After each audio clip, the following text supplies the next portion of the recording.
আসসালামু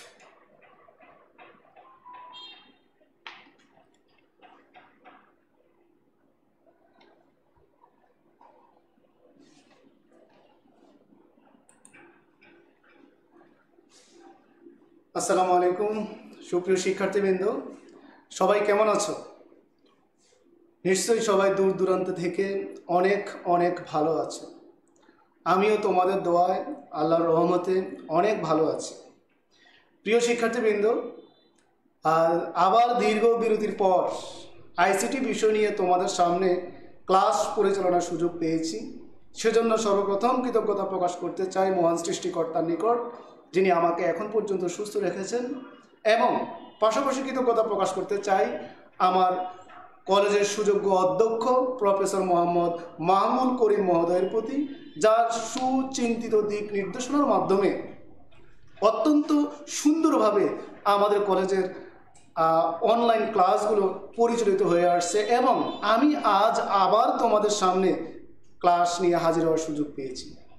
প্রিয় শিক্ষার্থীবৃন্দ, তোমরাও নিশ্চয়ই ক্লাসের জন্য অপেক্ষা করে আছো, এবং আমি তোমাদের প্রতি বিনীত অনুরোধ জানাচ্ছি, গত ক্লাসের মতো আজকের ক্লাসটিও আমি প্রাণবন্তভাবে তোমাদের সামনে উপস্থাপন করার শতভাগ চেষ্টা করব, এবং সেজন্য তোমাদের কাছ থেকে কিছু সহযোগিতাও চাইব। কারণ তোমরা যদি আমাকে সহযোগিতা না করো, তাহলে কিন্তু আমি ক্লাসটি সুন্দরভাবে পরিচালনা করতে হয়তো ব্যর্থ হব। প্রিয় শিক্ষার্থীবৃন্দ, তোমরা জানো গত ক্লাসে আমরা তথ্য যোগাযোগ প্রযুক্তির উপর তৃতীয় অধ্যায়ের উপরে প্রথম লেকচারটি আমরা উপস্থাপন করেছি, এবং তোমরা নিশ্চয়ই সেই ধারাবাহিকতায় আজকের ক্লাসটি উপভোগ করবে। প্রিয় শিক্ষার্থীবৃন্দ, আমি শুরুতেই তোমাদের কাছ থেকে একটু রেসপন্স চাইব। তোমরা কি আমাকে সুন্দরভাবে আমার সাউন্ডটা শুনতে পাচ্ছ কিনা? যদি শুনতে পাও দয়া করে কমেন্ট করবে, তাহলে আমি ক্লাসটি কন্টিনিউ করার সুযোগ পাবো। প্রিয় শিক্ষার্থীবৃন্দ, তোমরা একটু কমেন্ট করবে ক্লাসটি তোমরা আমার সাউন্ডটা ক্লিয়ারভাবে বুঝতে পারতেছো কিনা। একটু সবার কমেন্টের অপেক্ষায় আছি। অলরেডি অনেকেই কমেন্ট করে দিয়েছো, ক্লাস সুন্দরভাবে সাউন্ডটা হচ্ছে ওকে। এবং আমি আরেকটু অনুরোধ করব তোমাদেরকে, তোমরা যারা এই মুহূর্তে লাইভে আছো এবং যারা এই মুহূর্তে এখন লাইভে সংযুক্ত হতে পারে নাই, তোমরা তাদেরকে একটু সুযোগ করে দিবে, ক্লাসটি নিজ নিজ ফেসবুক আইডি থেকে শেয়ার করবে, এবং তোমাদের যে সহপাঠীরা আছে এখনও ক্লাসে সংযুক্ত হতে পারেনি, তাদেরকে একটু মেনশন করবে যাতে আমার ক্লাসটিতে সংযুক্ত হওয়ার সুযোগ পায়। বরাবরের মতোই আসলে তোমাদের আগ্রহের ভিত্তিতেই আমি ক্লাসে কথা বলার স্বতঃস্ফূর্ততা অর্জন করি। ঠিক একই রকমভাবে আমি চাইব আজকেও তোমরা সবাই আমাকে ক্লাসটিকে প্রাণবন্ত করার জন্য আমাকে সহযোগিতা করবে। বিভিন্ন দিক নির্দেশনা জানা থাকলে বা কোনো প্রশ্ন থাকলে অবশ্যই তুমি কমেন্ট বক্সে গঠনমূলক প্রশ্নটি করবে। এবং আরেকটি বিষয় তোমাদেরকে মনে করিয়ে দিতে চাই, অবশ্যই যারা এই মুহূর্তে লাইভে আছো সবাই তোমাদের যে নাম এবং রোল নাম্বার এবং বিভাগ, এই তিনটি বিষয় কমেন্ট করতে ভুলবে না। প্রিয় শিক্ষার্থীবৃন্দ, আজকে আর অন্য প্রসঙ্গে কথা বলছি না, আজকে সরাসরি আমরা ক্লাসের পাঠদানে চলে যাচ্ছি। তোমরা জানো আমরা গত ক্লাসে তৃতীয় অধ্যায়ের সংখ্যা পদ্ধতি ও ডিজিটাল লজিক এই অধ্যায়ের সংখ্যা পদ্ধতি অংশের প্রথম লেকচারটি তোমাদের সামনে উপস্থাপন করেছি। আজকে এটার উপর দ্বিতীয় লেকচার। আমরা এখানে আজকে যে বিষয়গুলো নিয়ে তোমাদের সামনে উপস্থাপন করব, মূলত আমরা সংখ্যা পদ্ধতির রূপান্তর, অর্থাৎ একটা সংখ্যা পদ্ধতির সংখ্যাকে অন্য সংখ্যা পদ্ধতির সংখ্যায় রূপান্তরিত করলে তার সমতুল্য মান কেমন হবে সেটা আমরা তোমাদের সামনে উপস্থাপন করব। এবং তোমরা জানো এই অধ্যায়ের উপর, এই অংশের উপর একটি পূর্ণাঙ্গ সৃজনশীল প্রশ্ন হবে, এবং এমসিকিউতে বিভিন্নভাবে প্রশ্ন হবে। তাই তোমরা যদি আজকের ক্লাসটিকে যথাযথভাবে অনুশীলন করো, তাহলে এই জায়গা থেকে তুমি যে প্রশ্ন হবে সেই প্রশ্নগুলো সঠিকভাবে উত্তর করতে সমর্থ হবে। প্রিয় শিক্ষার্থীবৃন্দ, আমি আবারও আশা করছি তোমরা সবাই কাগজ কলম এবং যথাযথভাবে প্রয়োজনীয় ক্ষেত্রে ক্যালকুলেটর ব্যবহার হতে পারে, তোমরা সেটা নিয়েই বসেছ। আমরা তাহলে আজকে পাঠদানে চলে যাই। আমরা গত লেকচারে 4টা পজিশনাল সংখ্যা পদ্ধতি নিয়ে তোমাদের সামনে আলোচনা উপস্থাপন করেছি। তোমাদের কি মনে আছে 4টা পজিশনাল সংখ্যা পদ্ধতি কি কি ছিল? মূলত প্রথমটা বলতে পারে ডেসিমাল নাম্বার সিস্টেম, এটা বা বাংলা যদি বলি দশমিক সংখ্যা পদ্ধতি। এরপরে ছিল তোমার বাইনারি সংখ্যা পদ্ধতি, এরপরে ছিল অক্টাল সংখ্যা পদ্ধতি এবং এরপরে ছিল হেক্সাডেসিমাল সংখ্যা পদ্ধতি। এই 4 প্রকার সংখ্যা পদ্ধতি নিয়ে আমরা গতকাল পরিচিত হয়েছি এবং আমরা দেখেছি 4 প্রকার সংখ্যা পদ্ধতিতেই তোমার ভিন্ন ভিন্ন অঙ্ক আছে। সব সংখ্যা পদ্ধতির অঙ্কগুলো একরকম নয়।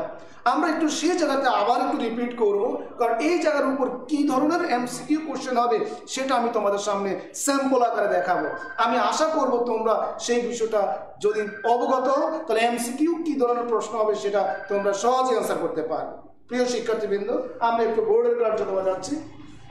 তোমরা জানো আমরা দশমিক পদ্ধতির যে অঙ্কগুলো দেখেছি 0, 1, 2, 3, 4, 5, 6, 7, 8, 9 এই 10টা অদ্বিতীয় অঙ্ক দশমিক পদ্ধতিতে ছিল এবং বাইনারি পদ্ধতি ছিল 0 এবং 1, অক্টাল পদ্ধতি ছিল 0, 1, 2, 3, 4, 5, 6, 7 এই পর্যন্ত এবং হেক্সাডেসিমালে ছিল 0, 1, 2, 3, 4, 5, 6, 7, 8, 9 দেন আসবে A, B, C, D, E, F। এই ছিল আমার গত ক্লাসে। তাহলে এই পদ্ধতিটার নাম ছিল কি ডেসিমাল সিস্টেম, ঠিক আছে, ডেসিমাল নাম্বার। এটা ছিল বাইনারির অঙ্ক এবং এটা ছিল অক্টালের অঙ্ক, এটা ছিল হেক্সাডেসিমাল, সংক্ষেপে লিখতাম হেক্সাডেসিমালের অঙ্ক। এই 4 প্রকার সংখ্যা পদ্ধতির মধ্যে আমাদের ভিন্ন ভিন্ন অঙ্কগুলো দেখতে পাচ্ছ। এখন প্রিয় শিক্ষার্থীবৃন্দ, এখান থেকে আমাদের আরেকটা নতুন বিষয় আমরা জানবো এখন, সংখ্যা পদ্ধতির ভিত্তি কাকে বলে। কি না? সংখ্যা পদ্ধতির ভিত্তি, এটা খুবই গুরুত্বপূর্ণ। ভিত্তি না জানলে বা ইংলিশে যদি বলি যে বেসিস, হ্যাঁ, বেসিস না জানলে তুমি সংখ্যা পদ্ধতির রূপান্তর করতে পারবে না, ঠিক আছে। তাহলে আমরা এই ভিত্তিটা একটু জানার চেষ্টা করব। সংখ্যা পদ্ধতির ভিত্তিটা কি একটু খেয়াল করবে। তোমরা যে এখানে গণনা করো যে ডেসিমাল পদ্ধতিতে কয়টা অদ্বিতীয় অঙ্ক আছে, কয়টা ইউনিক অঙ্ক আছে, তোমরা দেখবে 1, 2, 3 এবং 9 পর্যন্ত যদি গণো এখানে মোট 10টা অদ্বিতীয় অঙ্ক তোমরা দেখতে পাবে। কয়টি? 10টি। লক্ষ্য করবে বাইনারি পদ্ধতিতে আছে তোমার 2টি অদ্বিতীয় অঙ্ক, অক্টাল পদ্ধতিতে আছে তোমার 8টি অদ্বিতীয় অঙ্ক, গণনা করে 8টা অদ্বিতীয় অঙ্ক। হেক্সাডেসিমাল পদ্ধতিতে দেখবা তুমি মোট 16টি অদ্বিতীয় অঙ্ক আছে। তাহলে এই যে 10টি, তারপরে 8টি, এরপরে 2টি, এরপরে 16টি, এই যে মানগুলো, এই মানগুলোকে সংখ্যা পদ্ধতির ভিত্তি বলা হয়। আর আমরা যদি বলি যে সংখ্যা পদ্ধতির ভিত্তি কাকে বলে, ভিত্তিটা কি? অর্থাৎ ভিত্তি হলো কোনো পজিশনাল সংখ্যা পদ্ধতিতে যতটি অদ্বিতীয় অঙ্ক ব্যবহৃত হয় তাদের মানকে, গণনাকৃত মানকে আমরা কি বলবো? সংখ্যা পদ্ধতির ভিত্তি বলবো। অর্থাৎ ডেসিমেলে কয়টি অদ্বিতীয় অঙ্ক? 10টি অদ্বিতীয় অঙ্ক, তাই তার ভিত্তি হবে 10। বাইনারিতে 2টি অদ্বিতীয় অঙ্ক, তাই তার ভিত্তি হলো 2। অক্টালে 8টি অদ্বিতীয় অঙ্ক, তাই তার ভিত্তি হবে 8। হেক্সাডেসিমেলে 16টি অদ্বিতীয় অঙ্ক, তাই তার ভিত্তি হবে কত? 16। তাহলে আমরা এখান থেকে ভিত্তিটা চিনলাম। এখন বেসিক্যালি সংখ্যা পদ্ধতির ভিত্তি না জানলে সংখ্যা পদ্ধতি কোন সংখ্যাটি কোন সংখ্যা পদ্ধতির এটা আমরা সহজে বুঝতে পারি না। মনোযোগ দিয়ে শোনো, ভিত্তির প্রয়োজনীয়তা কি, ভিত্তি কেন জানা দরকার। অর্থাৎ সংখ্যা পদ্ধতির ভিত্তি যদি তুমি সঠিকভাবে না জানো, আমি একটা উদাহরণ দেব একটু পরে, তুমি যদি ভিত্তি না জানো তাহলে তুমি সেটা কোন সংখ্যা পদ্ধতির সংখ্যা এটা সহজে বলতে পারবা না। তাহলে সংখ্যা পদ্ধতির ভিত্তি জানা আবশ্যক প্রধান 2টা কারণে। একটা কারণ হচ্ছে যে সংখ্যাটি কোন সংখ্যা পদ্ধতির সংখ্যা এটা নিশ্চিত করার জন্য সংখ্যা পদ্ধতির ভিত্তির মান জানা দরকার। আরেকটা কারণ হচ্ছে এক পদ্ধতির সংখ্যাকে আরেক পদ্ধতির সংখ্যায় রূপান্তর করার জন্য, অর্থাৎ সংখ্যা পদ্ধতির রূপান্তর করার জন্য সংখ্যা পদ্ধতির ভিত্তি জানা দরকার। এই জন্য সংখ্যা পদ্ধতি আমাদের ভিত্তি কি করতে হবে? জানতে হবে। কেমন? এখন আসো আমরা সংখ্যা পদ্ধতির যে একটা উদাহরণ দিচ্ছি। ভিত্তি না জানলে আমি সংখ্যাটি কোন সংখ্যা পদ্ধতির এটা বুঝতে পারবো না। তাহলে আগে আমরা সেই বিষয়টা একটু দেখি, কেমন? এখানে আমি একটা উদাহরণ দিচ্ছি, তোমরা একটু লক্ষ্য করো। মনে করো 101111, এখানে একটা আমি সংখ্যা দিয়েছি। তোমরা যারা এই মুহূর্তে লাইভে আছো, আমি সবার কাছ থেকে অ্যান্সার চাচ্ছি। এই 1011, তোমরা বোর্ডে যে সংখ্যাটা দেখতে পাচ্ছ, এই সংখ্যাটি কোন সংখ্যা পদ্ধতির সংখ্যা? একটু কমেন্ট করবে।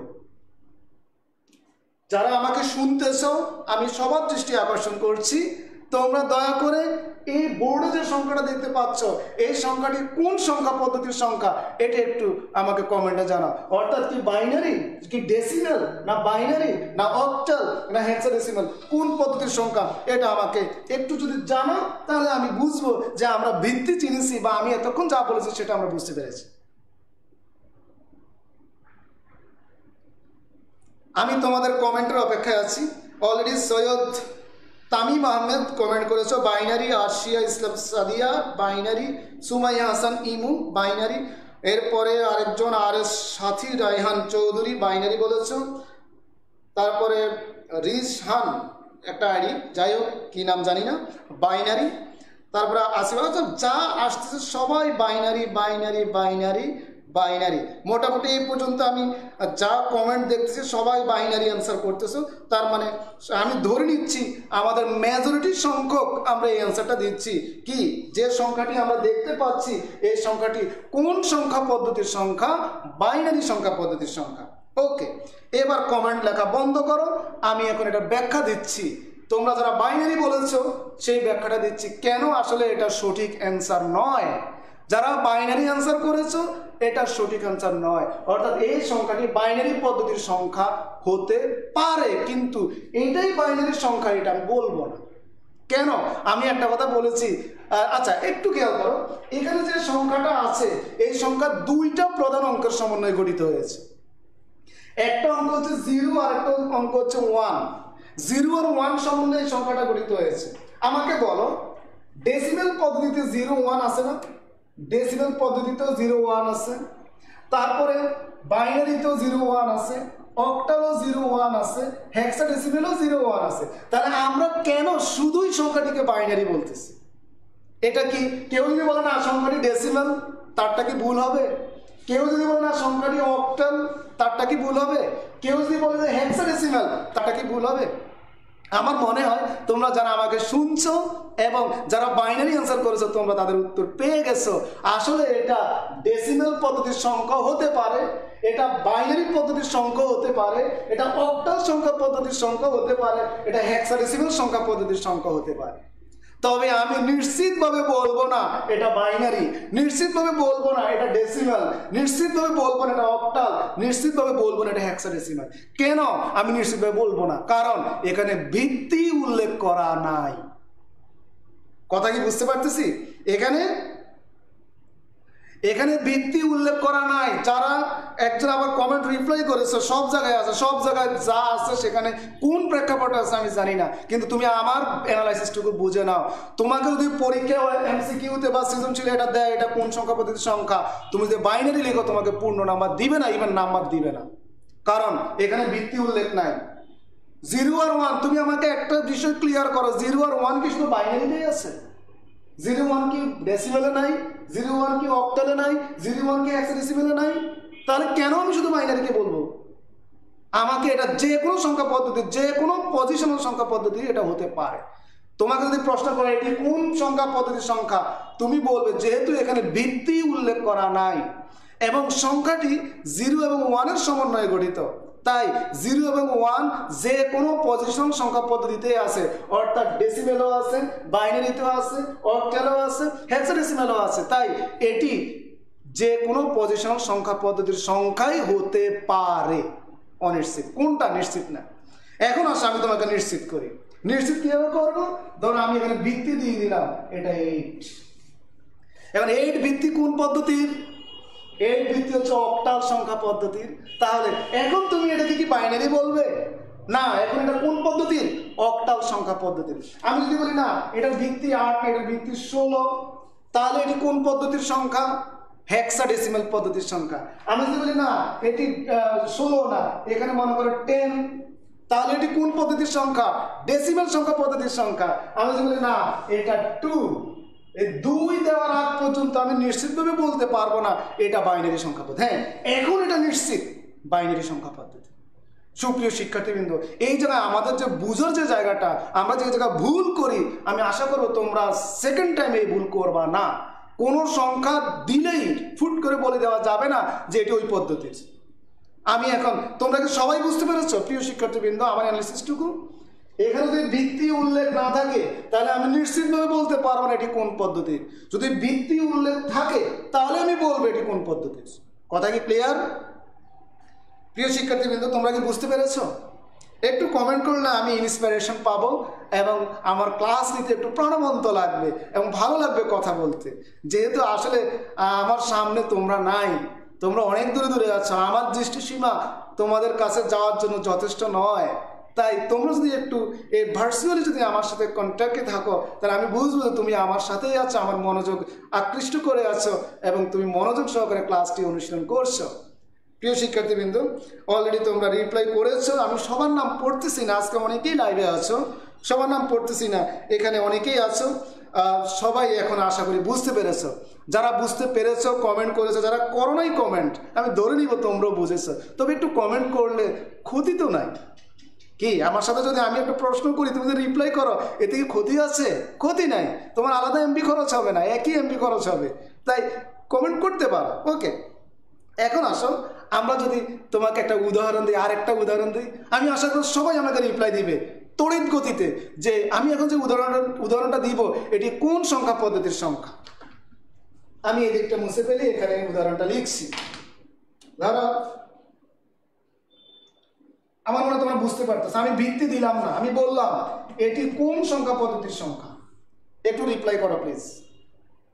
তোমরা এখন বোর্ডে যেটা দেখতে পাচ্ছ 786 একটা সংখ্যা লিখেছি, এই সংখ্যাটা কোন সংখ্যা পদ্ধতির একটু আমাকে বলো।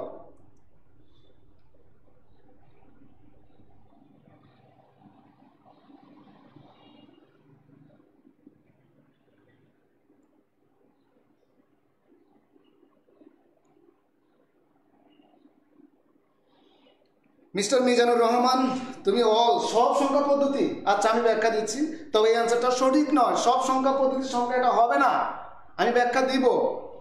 আর কে আছো? সবগুলা মাহফুজা ইয়াসমিন আইডি থেকে দিয়েছে সবগুলা। না স্যার এটি সবগুলা না।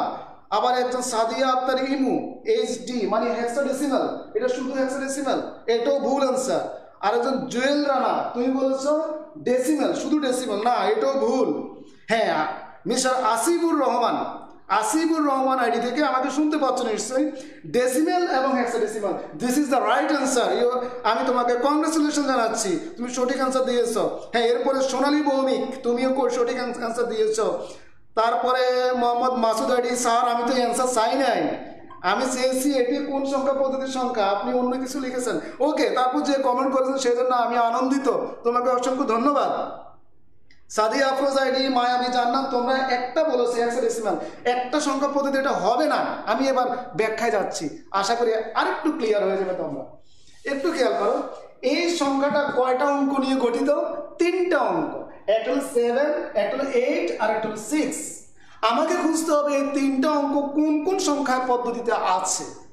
যেমন ডেসিমেলে যাও, 7 আছে, তারপরে 8 আছে, এরপরে কি 6 আছে, তার মানে এটা ডেসিমাল হতে পারে।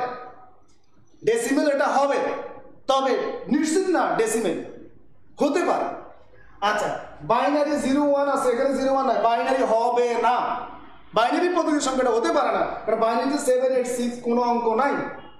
এরপরে আছে অক্টালে শুধু 7 আছে, 6 আছে, কিন্তু 8 নাই, তাই অক্টাল পদ্ধতি এটা হবে না, অক্টাল পদ্ধতির সংখ্যা এটি হবে না। এরপর আছে হেক্সাডেসিমাল, 7 আছে, 8 আছে, 6 আছে, এটা নিশ্চিত। এটি কোন পদ্ধতির? এটা। তাহলে তোমার কোনটা হবে? এটা ডেসিমাল হবে অ্যান্সার সঠিক, এবং হেক্সাডেসিমাল অ্যান্সার সঠিক হবে। এই দুটো সঠিক অ্যান্সার যারা দিয়েছো তাদেরকে আমার পক্ষ থেকে অসংখ্য ধন্যবাদ, আর যারা চেষ্টা করেছো তাদেরকেও অসংখ্য ধন্যবাদ। তবে আরেকটু মনোযোগ দিতে হবে। স্যার আইসিটি খুবই সহজ, খুবই সহজ, একটু মনোযোগ দাও, আমাদের ক্লাসগুলো একটু ফলো করো।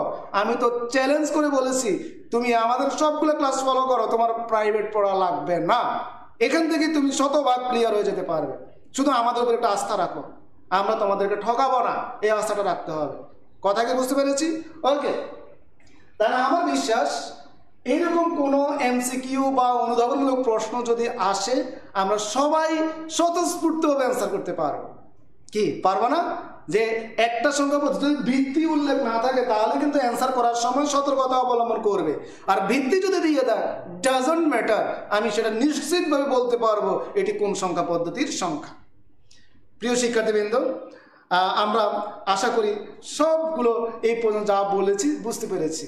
আমি আর এখানে উদাহরণ দিতে চাই না, আমি আর একটু নতুন কার্যক্রমে যেতে চাই। আমি আরেকটা এমসিকিউ নিয়ে কথা বলবো, একটু তোমরা আমাকে সহযোগিতা করবে। আচ্ছা, একটু খেয়াল করবে,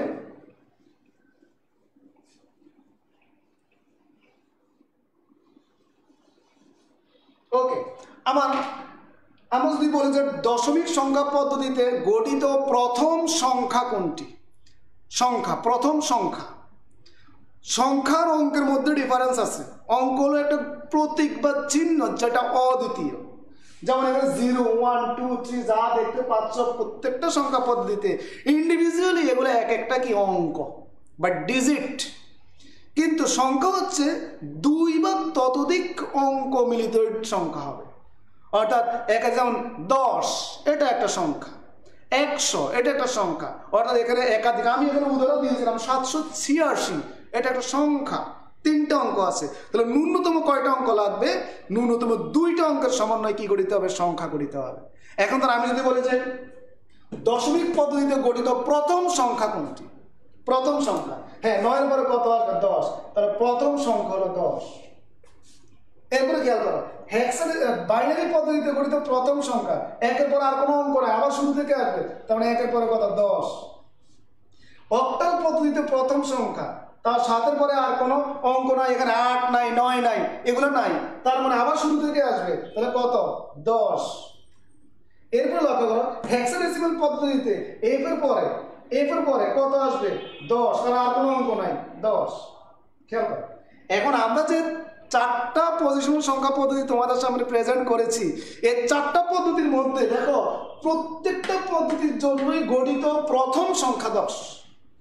প্রথম সংখ্যা 10, শেষ সংখ্যা বলতে কোনো নাই, সংখ্যা কোনো শেষ নাই, অসীম। শেষ বলতে কোনো কিছু আমি খুঁজে পাবো না, প্রথমটা খুঁজে পাবো। মানে অবজেক্টিভ যদি আসে বাইনারি পদ্ধতিতে গঠিত প্রথম সংখ্যা কোনটি? 10। তবে হ্যাঁ এখানে ভিত্তি উল্লেখ করতে হবে, ভিত্তি হলো 10, 2। এটা হলো বাইনারি পদ্ধতির গঠিত প্রথম সংখ্যা। আমি যদি বলি যে দশমিকের প্রথম সংখ্যা কত? 10, তবে ভিত্তি হবে কত? ভিত্তি হবে কত? 10।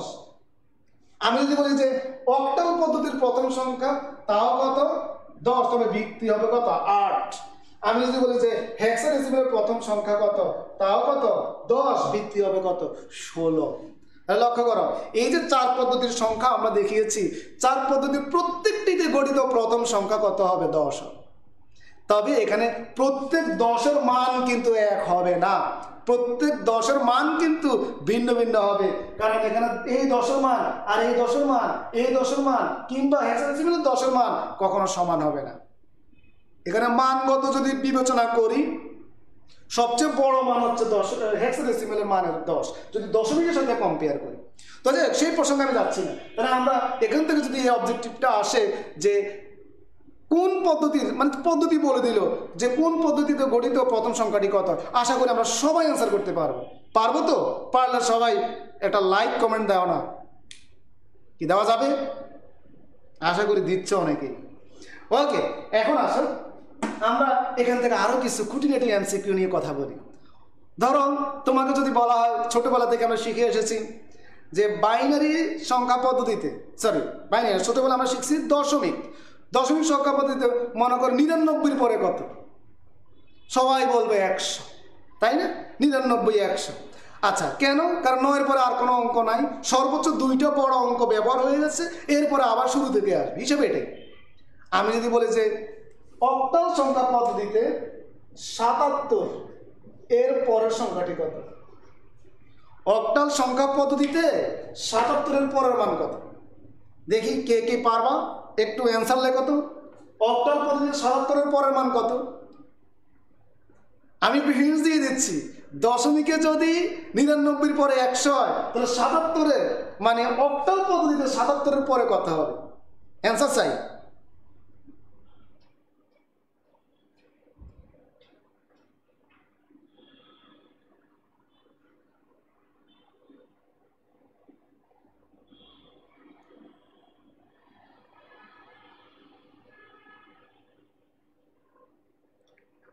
আচ্ছা, অপূর্ব পাল অ্যান্সার দিয়েছে 77-এর পরে 80। সাদিয়া আক্তার ইমু 100। Thank you. সালেহিন তামিম তুমি অ্যান্সার করেছো 0, 77-এর পরে 0। অমিত চক্রবর্তী 77-এর পরে 78। আমার মনে হয় ক্লাসটা তোমরা মনোযোগ দিচ্ছ না। অপূর্ব পাল 77-এর পরে 81। আমি বুঝলাম না কীভাবে হয়। অনেকেই 100 অ্যান্সার করেছো। যারা 100 অ্যান্সার করেছো তাদেরকে আমার পক্ষ থেকে আন্তরিক অভিনন্দন জানাচ্ছি, তোমরা সঠিক অ্যান্সার দিয়েছো। যারা উল্টো পাল্টা অ্যান্সার দিচ্ছ আমি তাদের উদ্দেশ্যে বলছি একটু মনোযোগ দাও প্লিজ, এগুলো এত জটিল পড়া না, একটু খেয়াল করো। হ্যাঁ, 77-এর পরে 78, এটা ঠিক আছে, 78 আছে মানলাম, কিন্তু এই 78টা এটা কি আমার 8 কি অক্টালের কোনো অঙ্ক আছে? তুমি দেখো 77 থেকে 77-এর পরে 78, 79, 80 থেকে 99 পর্যন্ত যাও, প্রত্যেকটাতে 8 আর 9 আছে, 8 আর 9 আছে এবং 0 আছে। হ্যাঁ 0 আছে, 0 এখানে আছে, কিন্তু 8 আর 9 যুক্ত সংখ্যা এগুলো। তাহলে 8 আর 9 থাকবে, সেটা কি অক্টাল সংখ্যা পদ্ধতির সংখ্যা হবে? কোশ্চেন রইল, অক্টাল সংখ্যা পদ্ধতির সংখ্যা হবে এটা? এটা অক্টাল সংখ্যা পদ্ধতির সংখ্যা হবে না, কারণ 8 আর 9 তো এখানে। তাহলে এরপর 99-এর পরে কথা 100। হ্যাঁ 100 তোমার অক্টালে হবে, 100 অক্টালে হবে। তাহলে 77-এর পরে সঠিক অ্যান্সার কত হবে? যারা 100 বলেছো তাদেরকে কংগ্রেচুলেট জানাচ্ছি, এবং এটা অক্টাল পদ্ধতিতে 77-এর পরে কত? 100 হবে। কে পারবো? প্রিয় যারা একটু ভুল অ্যান্সার দিয়েছো, মন খারাপ করার কোনো কারণ নেই, আমি কিছুই মনে করি নেই। এখন আশা করি সেটা ক্লিয়ার হয়ে যায়। তবে তোমরা আমাকে এখন খুশি করবে, আমি আর একটা উদাহরণ দিচ্ছি সেটা সঠিক অ্যান্সার দিয়ে। আমি যদি বলি যে অক্টাল সংখ্যা পদ্ধতিতে 1000 এর পূর্বের সংখ্যাটি কত? অক্টাল সংখ্যা পদ্ধতিতে 1000 এর পূর্বের সংখ্যাটি কত? একটু দ্রুত অ্যান্সার দেবে, এরপরে আমি নতুন কাজ করব।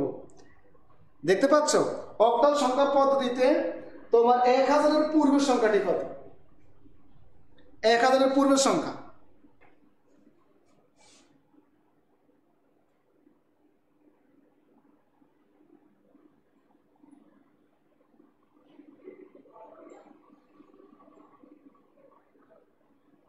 অ্যান্সার চাই 1000 পূর্বে। Mister Amit Chakraborty, congratulations. Ayesha Nishi, congratulations, তোমরা সঠিক অ্যান্সার দিয়েছো। আর এস সাথী রায়হান, অপূর্ব পাল, অলরেডি আমরা সবাই সঠিক অ্যান্সার দেওয়া শুরু করেছি, তার মানে আমি সাকসেস। এই না সোনালী ভৌমিক, তুমি তো ভুল অ্যান্সার দিয়েছো, তুমি 3টা দিয়েছো কেন, 4টা দিয়েছো। তানজিনা আক্তার কি খুশিতে একটা বেশি দিয়ে দিয়েছো নাকি? কারেকশন করবে, এটা 777 হবে, 7077 হবে না। এটা কত হবে? তাহলে এখানে কত আসবে? 777। চলো 777-এর পরে কত হবে? 1000 চলে আসবে। কথা কি বুঝতে পেরেছি? আমি আসলে খুবই আনন্দ পাচ্ছি, তোমরা বুঝতে পারতেছো।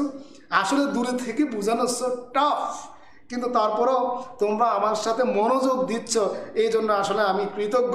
আবারও প্রকাশ করছি তোমাদের নিকট, কৃতজ্ঞতা প্রকাশ করছি। তোমরা মনোযোগ সহকারে ক্লাসটি শুনতেছো এবং আমার সাথে রিপ্লাই দিচ্ছ। ওকে, এবার তাহলে আমরা কিছু নতুন কাজে যাচ্ছি, কেমন? আমার মনে হয় এই জায়গায় কোনো অসুবিধা নেই, আমরা এগুলো পাবো। আচ্ছা, আরেকটা জিনিস একটু মনে করে দিই। এবার আমাকে বলো, আমি আরেকটা উদাহরণ দিচ্ছি, এটা তো অক্টালে দিলাম, এবার হেক্সাডেসিমালের একটা উদাহরণ দিই। হেক্সাডেসিমালে 1000, হেক্সাডেসিমালে 1000-এর পূর্ব সংখ্যাটি কত হবে? এনিওয়ান? যে পারবে তার জন্য আমার অসীম ভালোবাসা থাকবে, দোয়া থাকবে। কে পারবে দেখি? হেক্সাডেসিমাল পদ্ধতিতে 1000-এর পূর্বের সংখ্যাটি কত হবে? এবং আরেকটা বলে দিচ্ছি, হেক্সাডেসিমালে FF এর পরের সংখ্যাটি কত হবে? দেখি কে পুরস্কার জিততে পারো। হেক্সাডেসিমেলে 1000-এর পূর্বে কিংবা হেক্সাডেসিমেলের FF এর পরে কত হবে?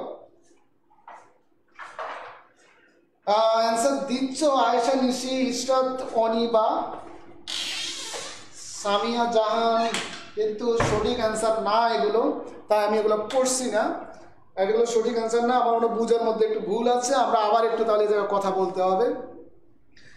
তোমরা একটু বোর্ডটা এখন মনে ক্লিয়ার দেখতেছো? অনেকে অ্যান্সার দিয়েছে। আচ্ছা, সামিয়া জাহান, ইউ আর রাইট, কংগ্রেচুলেট তোমাকে। FF এর পরে আর সংখ্যা 100, FF এর পরের সংখ্যা 100, তোমাকে অসংখ্য ধন্যবাদ।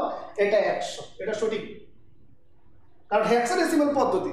তাহলে FF সবচেয়ে বড় অঙ্ক হলো F, তাহলে F মানে 99 সমতুল্য এটা, তাই না? তো 99 হলে আমরা 99 পরে যেমন 100, তাহলে FF এর পরে 100, 77 পরে 100, তাহলে FF এর পরেও কত হবে? 100 হবে। কথা কি বুঝতে পেরেছো? এগুলো এভাবে আমরা চিন্তা করতে পারবো। তানজিনা আক্তার এত জটিল চিন্তা করতেছে আমি জানি না, অনেকেই জটিল চিন্তা করতেছে। FFF and 100 এই জায়গায় এটার আগে FFF, রাইট, ইয়েস। আচ্ছা, আমি তোমাদের কাছ থেকে একটু সরি বলতে হবে, কারণ তোমরা অনেকে সঠিক অ্যান্সার দিয়েছো, আমি বিষয়টা খেয়াল করি নাই। 1000-এর পূর্বে FFF, এটা সত্য, সরি। যারা FFF লিখেছো সেটা সঠিক, সবাইকে কংগ্রেচুলেশনস। হ্যাঁ, আমি খুবই আনন্দিত তোমরা বিষয়গুলো বুঝতে পারতেছো। তাহলে FFF মানে এখানে 999 মনে করো আর কি, এটা 999, এটা 1000, আর এটা 999, এটা কত? 100। ওকে, আমার মনে হচ্ছে এই জায়গা থেকে এবার কে প্রশ্ন করবে আসুক, তুমি অ্যান্সার করতে পারবা কি? কনফিডেন্ট নিতে পারবা তো? নিজের ভিতরে এরকম শক্তি রাখতে হবে যে প্রশ্ন করবে আমি পারবো। এই জায়গায় আমার সকল অলিগলি আমার চেনা। ওকে, এবার আমরা তাহলে এবার নতুন কার্যক্রমে যাব। হ্যাঁ, তোমরা অনেকেই সঠিক আনসার দিয়েছো, আমি প্রথমে বিষয়টা খেয়াল করিনি। অসংখ্য ধন্যবাদ তোমাদের সবাইকে, এবং আমার পক্ষ থেকে সবার জন্য একবার অফুরন্ত ভালোবাসা রইল। ওকে, এবার আমরা নতুন কার্যক্রম, সংখ্যা পদ্ধতির রূপান্তর। এক পদ্ধতির সংখ্যাকে আরেক পদ্ধতির সংখ্যায় রূপান্তর করব। সংখ্যা পদ্ধতির রূপান্তর, আমি এগুলো যা আছে সব মুছে ফেললাম।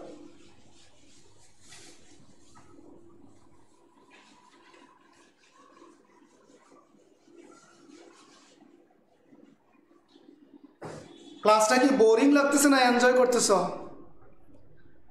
আর সবার আসলে মেন্টালি একরকম লাগবে না, কারো কাছে বোরিং লাগবে, কারো কাছে ভালো লাগবে। আমি ধরে নিচ্ছি সবার কাছে বোরিং লাগতেছে, কি তুমি সবার কাছে ভালো লাগতেছে? কি ভালো লাগতেছে না বোরিং লাগতেছে? একটু কমেন্ট কর।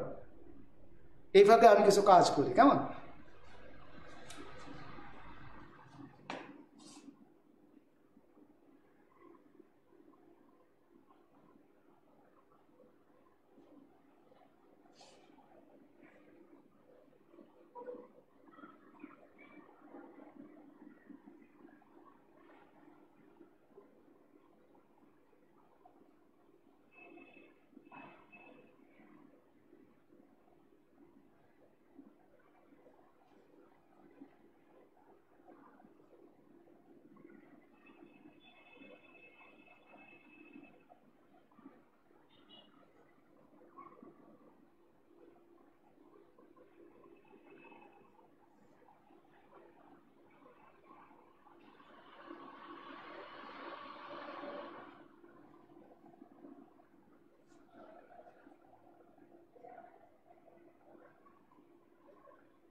প্রিয় শিক্ষার্থীবৃন্দ, তোমরা এই মধ্যে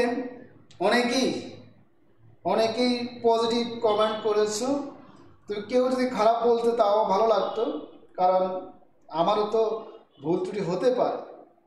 যাই হোক, সবাই আমাকে খুশি করার জন্য হোক বা প্রকৃতভাবে হোক সঠিক লিখেছ, সবাইকে ধন্যবাদ এবং আমি তোমাদের সবার কাছে কৃতজ্ঞ। একটু খেয়াল করবে, আমরা মূলত সংখ্যা পদ্ধতিতে রূপান্তর শিখব। টোটাল রূপান্তর আছে 12টা। এই 12টা রূপান্তরের মধ্যে মূলত আমরা 3টে নিয়ম শিখব।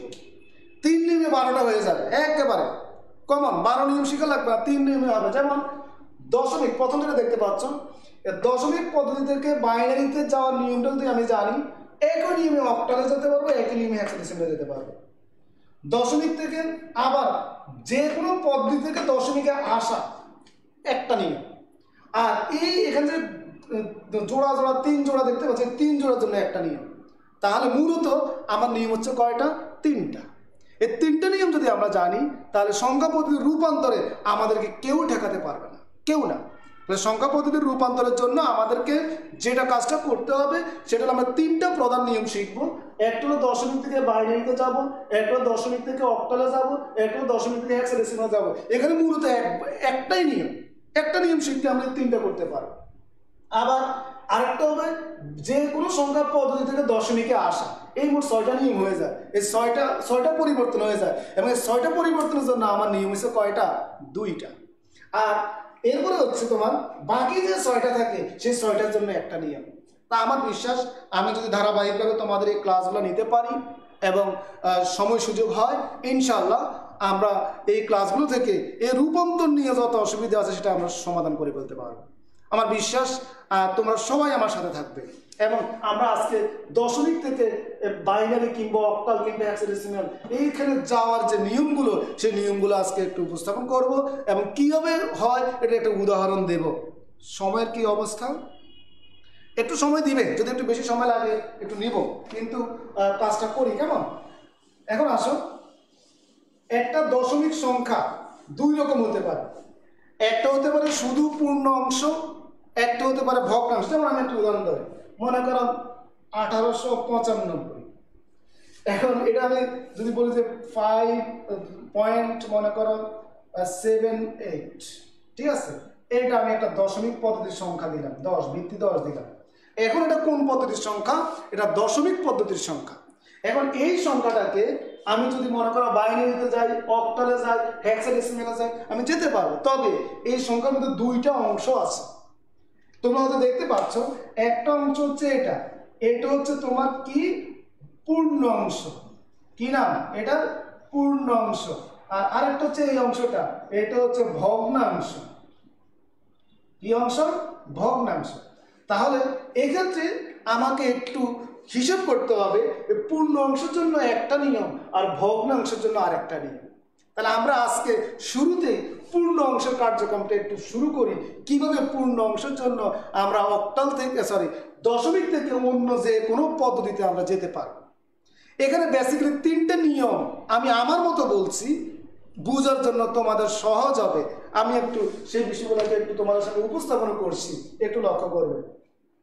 তাহলে পূর্ণ অংশের জন্য এক নম্বর যদি আমরা নিয়মটা বলি, ঠিক আছে, নিয়ম 1, পূর্ণ অংশের জন্য রূপান্তরের নিয়ম। তাহলে এটা হেডিংটা কি লিখবে? কোন পদ্ধতি থেকে কোথায় যাব? দশমিক থেকে অন্য যে কোনো পদ্ধতি। এখানে শুধু বাইনারি, অক্টাল, হেক্সাডেসিমাল না, যে কোনো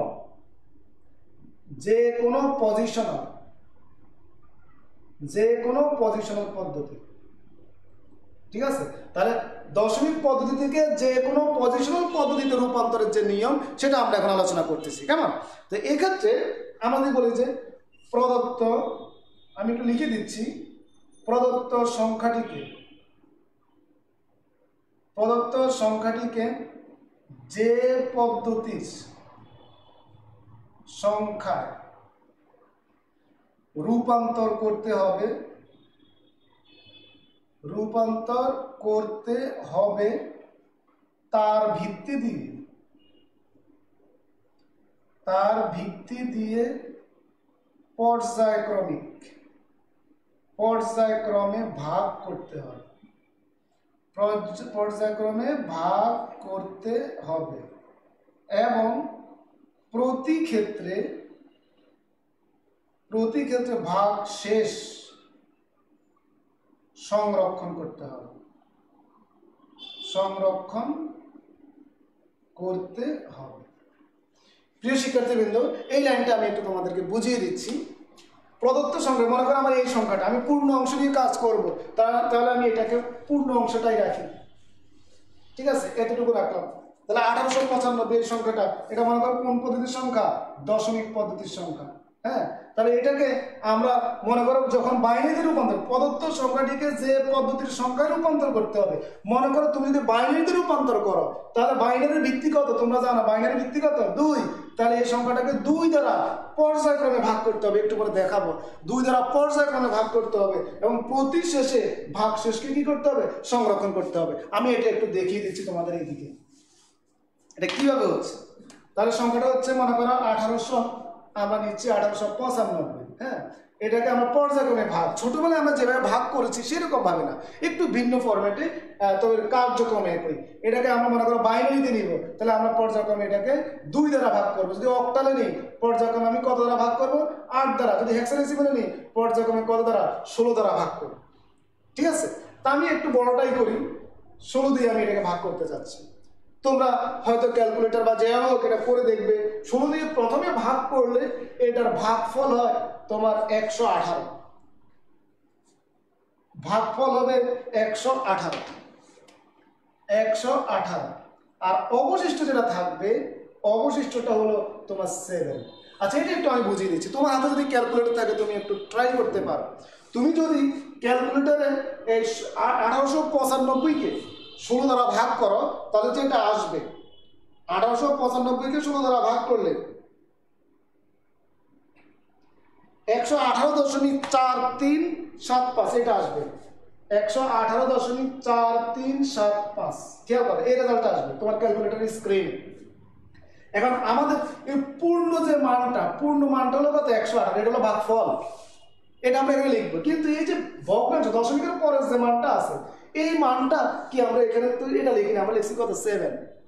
তাহলে আমরা এটা কিভাবে নির্ণয় করবো, অর্থাৎ ভাগশেষ কিভাবে নির্ণয় করতে হয়? তোমরা হয়তো অনেকেই জানো, আমি সবার উদ্দেশ্যে বলছি, অনেকেই জানো, জাস্ট আমি একটু শিখিয়ে দিই কিভাবে এখানে 7 বাইর করেছি। তুমি প্রথমে 16 দ্বারা কতকে ভাগ করেছো? 1895-কে। 1895-কে ভাগ করলে তোমার ভাগফল আসতেছে 118, পূর্ণটা 118, আমি ভগ্নাংশটা বাদ। এরপর আছে 16 দ্বারা আবার 118-কে গুণ করে দাও, তাহলে 118-কে আবার 16 দ্বারা গুণ করে দাও। গুণ করে দিলে যে গুণফল আসে সেটা কত হয়?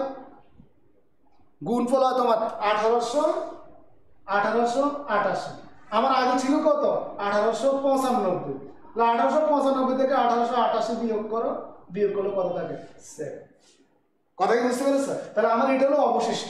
এই অবশিষ্টটা, এটা মাইনাস চিহ্ন নয়, এটা কিন্তু মাইনাস চিহ্ন নয়, এটা একটু প্রক্রিয়া, মানে এটা ভাগফল, এটা ভাগশেষ, এটাকে আলাদা করে আমি দেখাইছি। কথা কি বুঝতে পারতেছি? তাহলে আমার মনে হয় সবাই আমরা অবশিষ্টটা বের করার পদ্ধতিটা বুঝতে পেরেছি। তোমরা কি আমার কথা কি বুঝতে পারতেছো? বুঝতে পারতেছো তোমরা কিভাবে আমি অবশিষ্টটা বের করেছি? আমার মনে হয় সবাই পারবো। এরপরে আসা, আবার আমরা ভাগ করবো। আমাকে বলেছি এখানে পর্যায়ক্রমে ভাগ করতে হবে। পর্যায়ক্রমে ভাগ মানে কতবার ভাগ করবো, আমাকে কয়বার ভাগ করতে হবে, এটার জন্য আমি 2 নম্বর নিয়মটা লিখবো, কয়বার ভাগ করতে হবে। ঠিক আছে,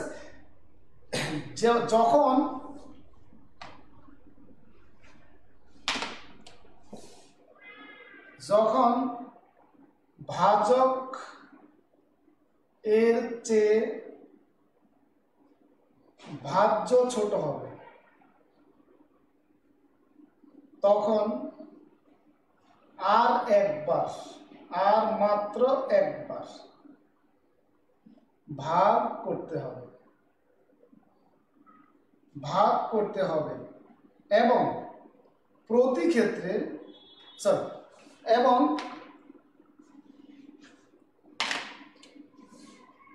ভাগফল এর স্থলে 0 ও ভাগশেষ এর স্থলে ভাজ্যকে বিবেচনা করতে হবে, বিবেচনা করতে হবে। এই কথাটা একটু খেয়াল করবে, কি বলছি আমি এখানে লক্ষ্য করো। আমার ভাজক হচ্ছে কি এখানে 16, ভাজ্যকে 118। যদি আমি এভাবে চিন্তা করি, একবার ভাগ করেছি, এখনো 16 কি 118 কি বড়, তার মানে আমার ভাগ আরো করতে হবে। তার মানে এখানে আমার কত 16। এখন এটা দিয়ে যদি ভাগ করো তাহলে এটা রেজাল্ট আসছে কত 7, আর অবশিষ্ট আসবে 6। তোমরা এটা নিজেরা করবে কি হবে, এটা হচ্ছে তাহলে 16 দিয়ে 118কে ভাগ করলে ভাগফল হয় 7 আর অবশিষ্ট হয় কত 6। এখন আসো আমার 2 নম্বর নিয়মটা এখানে প্রযোজ্য হয়ে যাবে। খেয়াল করো কিভাবে। এখানে হচ্ছে যখন ভাজকের চেয়ে ভাজ্য ছোট, দেখো এখন ভাজক কত 16, ভাজ্য কত 7, তাহলে এখন ছোট হয়ে গেছে। এখন আমার 2 নম্বর নিয়ম এখানে প্রয়োগ করতে হবে।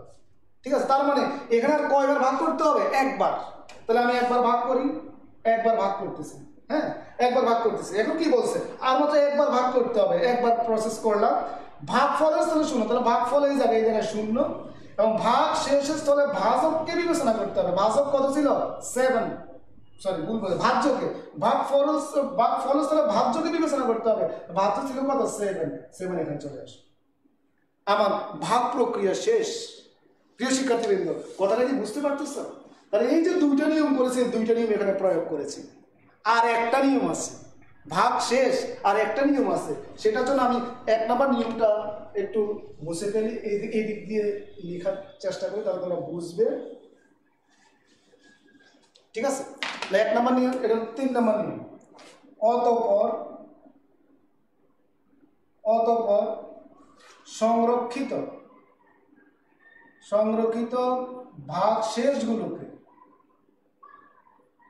ভাগশেষগুলোকে নিচ থেকে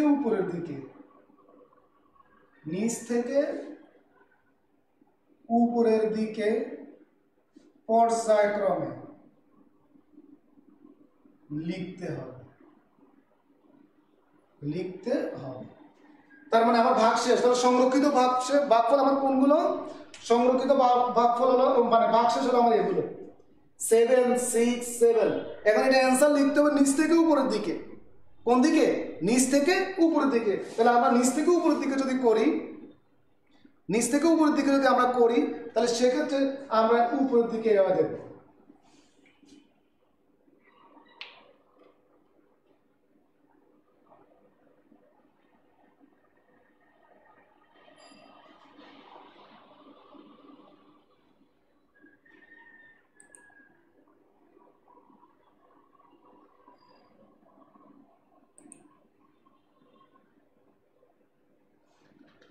আচ্ছা, কোনো কারণে কি আমার লাইভ কি সম্প্রচার সমস্যা হচ্ছে? আমাকে কি তোমরা শুনতে পাচ্ছ?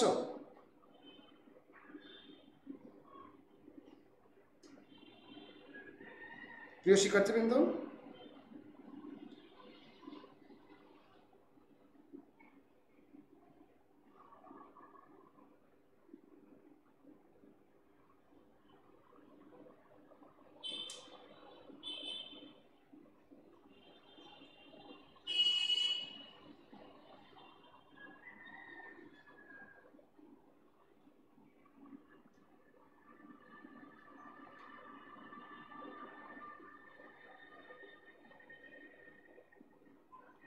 তোমরা কি এখন আমাকে দেখতে পাচ্ছ? লাইভ কি আছে এখনো? হ্যাঁ, ওকে, আছে। আচ্ছা, একটু খেয়াল করি আমরা, আর একটু সময় নেবে, বেশি সময় নিব না আর। ঠিক আছে, আচ্ছা একটু দুঃখিত, মনে হচ্ছে এখানে নেটওয়ার্ক জনিত একটু অসুবিধায় পড়েছি। অসুবিধা নেই, ওকে। তাহলে আমরা কি বলেছি, অতঃপর এই 2টা নিয়ম আমরা বুঝেছি। হ্যাঁ, অতঃপর সংরক্ষিত বাক্সেসগুলোকে নিচ থেকে উপরে দিতে, সংরক্ষিত বাক্সেস আমার এগুলো। ঠিক আছে, প্রথম বাক্সেস এটা, দ্বিতীয় এটা, তৃতীয় এটা। তাহলে সবশেষ বাক্সেসগুলোকে নিচ থেকে উপরের দিকে লিখবো, এগুলো মুছে ফেলি। হ্যাঁ, নিচ থেকে উপরের দিকে লিখবো। তো নিচ থেকে যদি উপরের দিকে লিখি, এই বিটটার নাম হচ্ছে তোমার MSB, এবং এই বিটটার নাম হচ্ছে LSB। MSB মানে হচ্ছে most significant bit, most significant bit. আর LSB হচ্ছে লিস্ট সিগনিফিক্যান্ট বিট। অর্থাৎ একটা হলো কম গুরুত্বপূর্ণ বিট আর একটা হলো কি অধিক গুরুত্বপূর্ণ বিট। কেমন?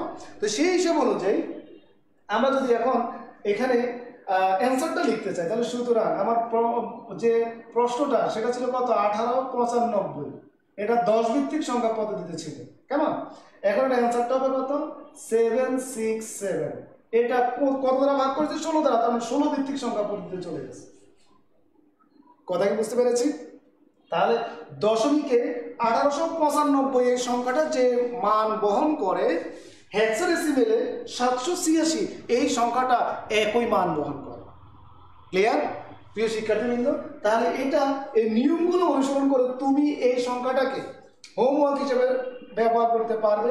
এই সংখ্যাটাকে 1895, এই সংখ্যাটা ছিল দশমিকে, তোমরা এটাকে বাইনারিতে রূপান্তর করবে এবং তোমরা এটাকে হেক্সাডেসিমেলে আমি করে দিয়েছি অক্টালে রূপান্তর করবে। আমার এই 3টা নিয়ম অনুসরণ করে তুমি এই কাজটুকু করবে। আমার বিশ্বাস তোমরা এই জায়গাটা অত্যন্ত সুচারুভাবে তোমরা করতে পারবে। এবং আমার এই একটা উদাহরণ না, তুমি আরও যে কোনো অঙ্ককে তুমি যে কোনো সংখ্যা পদ্ধতিতে, এখন যদি সেটা দশমিকের সংখ্যা হয়ে থাকে, যে কোনো সংখ্যা পদ্ধতিতে তুমি রূপান্তর করতে পারবে। তোমাদের জন্য এই হোমওয়ার্কটুকু থাকবে, এই 2টা কাজ তোমরা করবে। 1895কে তুমি বাইনারিতে রূপান্তর করবে এবং 1895কে হেক্সাডেসিমেলে রূপান্তর করবে। আমি আজকে আর অন্য কোনো উদাহরণ দেওয়ার সুযোগ পাচ্ছি না। ইনশাআল্লাহ কথা দিচ্ছি নেক্সট ক্লাস যখন আসবে আমি তখন আবার তোমাদেরকে এখানে আরেকটা উদাহরণ দিয়ে তারপর নতুন রূপান্তরে চলে যাব। আমার বিশ্বাস যদি তোমরা কোনো জায়গায় না বুঝে থাকো, আমার এই ভিডিওটা আমাদের পেজে থাকবে, তুমি সেখান থেকে আবার নতুন করে দেখবে তখন আরও ক্লিয়ার হয়ে যাবে। কথা কি বুঝতে পেরেছ? একটু স্টাডি মনোনিবেশ থাকতে হবে, তাহলে কোনো জিনিস বুঝতে পারবে। প্রিয় শিক্ষার্থীবৃন্দ, দীর্ঘক্ষণ তোমরা আমার সাথে ছিলে, আমাকে সহযোগিতা করেছ। আমি আসলে সত্যি তোমাদের কাছে কৃতজ্ঞ। তোমরা আমাকে খুব মনোযোগ সহকারে অনুসরণ করেছ। আমি আশা করব প্রত্যেকটা ক্লাসকে তোমরা এরকমভাবে প্রাণবন্ত করে তুলবে। তোমাদের যদি উপস্থিতি বেশি থাকে, আমরা ক্লাসে কথা বলতে, এই শিক্ষার্থীবিহীন ক্লাসে কথা বলতে, এই ক্যামেরার সামনে কথা বলতে আমরা খুব স্বাচ্ছন্দ্য বোধ করব। তা না হলে আসলে কেমন জানি অনুভূতিটা সেটা তোমাদেরকে প্রকাশ করতে পারবো না। ওকে, আমি আজকের মতো তোমাদের কাছ থেকে বিদায় নিচ্ছি। সবাই আমার জন্য দোয়া করবে যাতে আমার মহান সৃষ্টিকর্তা সুস্থ রাখেন, ভালো রাখেন। আমিও দোয়া করতেছি তোমরা যে যার পজিশনে আছো পড়ালেখা ভালোভাবে করো, পড়ালেখায় মনোনিবেশ হও এবং অনেক অনেক অনেক ভালো থাকো। সবাইকে অসংখ্য ধন্যবাদ। আসসালামু আলাইকুম, আল্লাহ হাফেজ।